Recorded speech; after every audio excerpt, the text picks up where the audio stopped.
xibaar yu wér te wóor ca tàng-tàng ba abonnez-vous pour ngeen di mën di jot suñuy vidéo.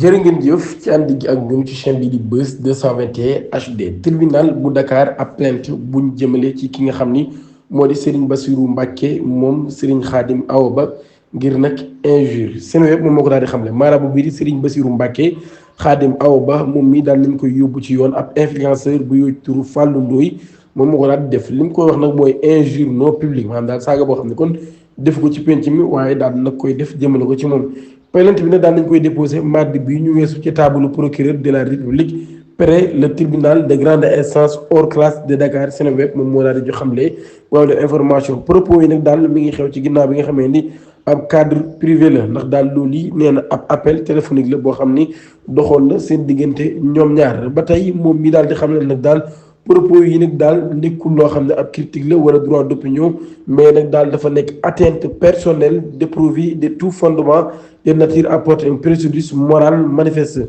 ba tey nag daal mu nekk nag ay faits yoo xam ne neen nag daal injure non publique la délit réprimé par les articles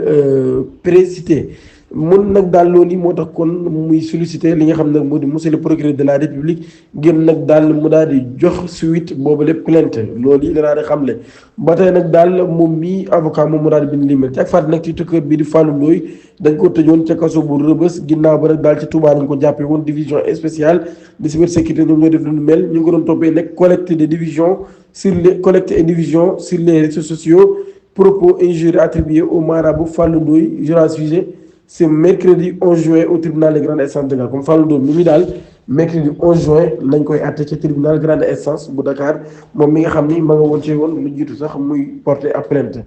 Abdou Nguer mi doon sàkku ñu daal di koy bàyyi ndéggandiku daan nañ ko koy lànkal mbirum Abdou Nguer chambre d'accusation bu cour d'appel de Dakar daan nay confirmer bañ gi nga xam ni dañ ko bañal ngir mu am ab liberté provisoire te juge d'instruction bu troisième cabinet bi daal di koy def. Seneweb mu joxe information daal mi nga xam ne nag daal moom mise en cause bi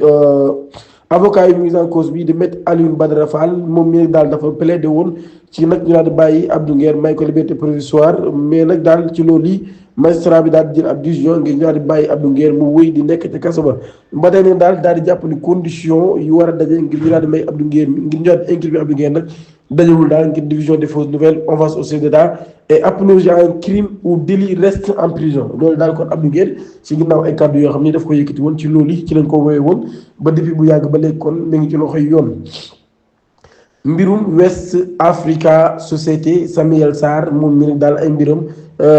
dina daal di leer balaa yàgg dara ki nekkoon ministre de l'énergie Samuel Sarr dinañ ko àtte ci kanamu tribunal correctionnel juge d'instruction bi nga xam ne nag moo yor dossier bi daal dinay joxe ab ordonnance de renvoi daal di gis nag daal charge yi ñu retenu contre moom mi daal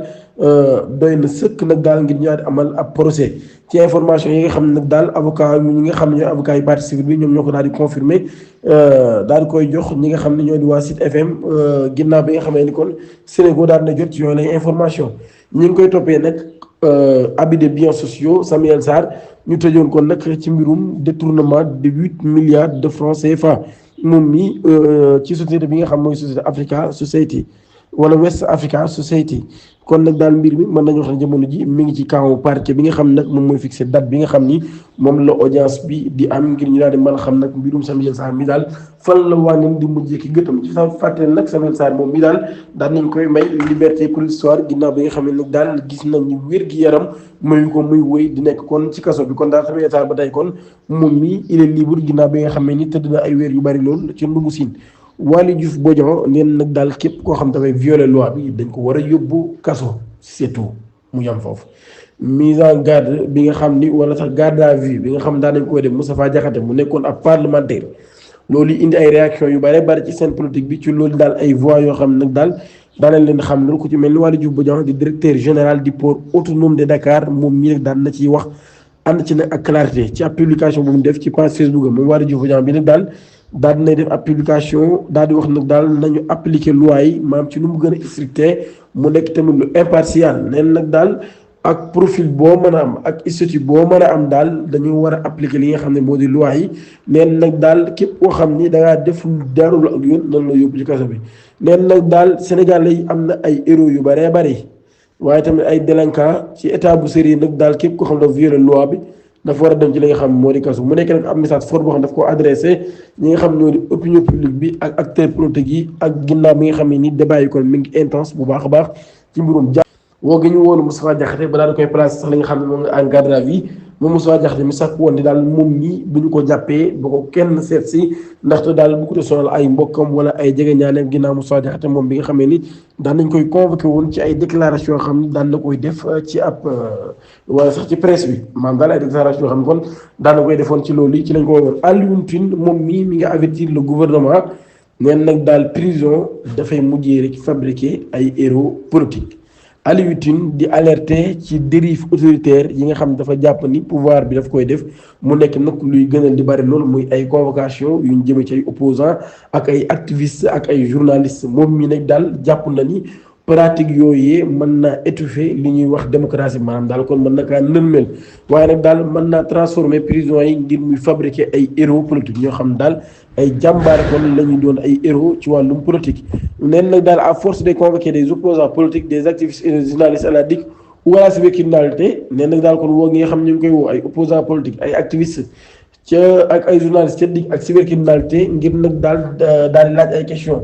ndax duñu faire créer li ñuy wax am malaise démocratique neen nag daal jàpp wala sax tëj ngir nag daal dañoo wax seen opinion rek loolu yi nag daal mën naa indi malaise parce que nag daal lii daal changé wul dara ci li nga xam ne mooy lu weesu loolu yi la Alioune Tine daal di xam ne